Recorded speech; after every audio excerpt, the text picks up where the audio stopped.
ఎందుకు ఆయన్ని వెంబడించాలి అంటే నా జీవితాన్ని మార్చాడు కాబట్టి. ఈయన యేసు ప్రభు దేవుడు కాకపోతే ఆ రోజు నాకు నా జీవితాన్ని మార్చేవాడు కాదు కాబట్టి. నేను భయంకరమైనటువంటి డ్రగ్గిస్ట్, మీకు తెలుసో తెలియదు కానీ నేను భయంకరంగా డ్రగ్స్ వాడేవాడిని. పొద్దున్నుంచి సాయంత్రం వరకు అదే పని నాకు. భయంకరంగా కొట్లాటల్లో తిరిగేవాడిని కడపలో. ఎంతసేపు కత్తులు, బాంబులు, అవి రివాల్వర్లు, వాడిని కొట్టాలి, వీడిని కొట్టాలి, అక్కడ కొట్టాలి, ఇక్కడ పోవాలి, ఆ మర్డర్ కేసు, ఇది కేసు, ఇది నా బతుకు. ఇట్లే ఉండేవాడిని.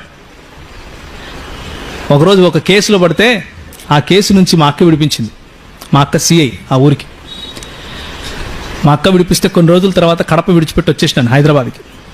హైదరాబాద్ విడిచిపెట్టి వచ్చేసిన తర్వాత ఇట్లనే ఒక మీటింగ్లో ఒక ఆయన తెల్లబొచ్చేసుకుని దేవుని వాక్యం చెప్తూ దేవుడు లోకమునకు వెలుగై ఉన్నాడు అన్నాడు. ఓ సూపర్, నో ప్రాబ్లం అన్నాను. నాకేం ప్రాబ్లం, ఇక్కడేమో అందరు గిటార్ కొట్టి పాటలు పాడుతున్నారు, నాకు గిటార్ ఇష్టము, అందుకని కూర్చున్నాను. ఆ మరుసటి రోజు వెళ్తే ఆయన అన్నాడు, నీవు లోకమునకు వెలుగై ఉన్నావు అన్నాడు.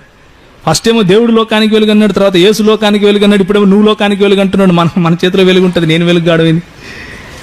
అవును కదా, ఇలా కుదరదు అన్నాను. ఆ వాక్యం నన్ను పట్టుకుంది.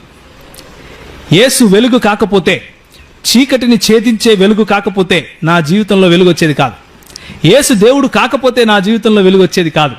యేసు ఆ వెలుగును సృష్టించినటువంటి దేవుడు కాకపోతే నా జీవితంలోకి వెలుగు వచ్చేది కాదు. యేసు దేవుడు కాదు, చిన్న దేవుడు అని ఈరోజు నువ్వు చెప్తే నేను ఈ బైబిల్ విడిచిపెట్టి పోవడం బెటర్. అందుకనే ఒకే కులం అన్నాను, సేవకులం. ఈ యేసు దేవత్వాన్ని నిరూపించుకుంటూ పోవడమే నా పని. ఒకరోజు ఇట్లే హైదరాబాద్లో ఒక చిన్న పుస్తకాలు కొనుక్కుంటున్నాను. పుస్తకాలు కొనుక్కుంటుంటే ఒక ఆయన గడ్డం పెట్టుకొని టోపీ పెట్టుకొని వచ్చాడు. వచ్చి ఒక కరపత్రం ఇచ్చాడు. అందులో ఉంది, ఎవరు చెప్పారు యేసు దేవుడు అని? ఆయన చెప్పాడా? బైబిల్ ఉందా? బైబిల్ అంతా చెడిపోయింది, మీ వాళ్ళంతా అబద్ధం చెప్తున్నారు, టక్ టక్ టక్ టక్ టక్ చెప్తున్నాడు. నాకేం అర్థం కావట్లేదు, ఇట్లా ఇట్లా కొట్టేస్తున్నాడు. అంటే మాటలు నాకేం అర్థం కావట్లేదు, ఊపిరాట్లేదు అసలు. నా పక్కన అన్నున్నాడు, ఆయన నన్ను ప్రభువులో నడిపిస్తున్నాడు, అంటే కొంచెం శిష్యత్వంలోకి నడిపిస్తున్నాడు. ఆయన వైపు చూస్తున్నా ఏమైనా చెప్తాడు అని. ఆయన అంతా విని మళ్ళీ మాట్లాడుతా నీతో అన్నాడు. ఓ అమ్మా, ఇదేంది ఇది? అన్ని మాటలు ఆడనేసి వెళ్ళిపోతుంటే మళ్ళీ మాట్లాడుతానంటాడేంటినా? నాకు చెప్పాడు, పట్టించుకోకని వాళ్ళు అట్లే మాట్లాడుతుంటారు. వాళ్ళు అట్లే మాట్లాడటం ఏంటన్నా? ఆయన దేవుడనే కదా నేను వచ్చాను.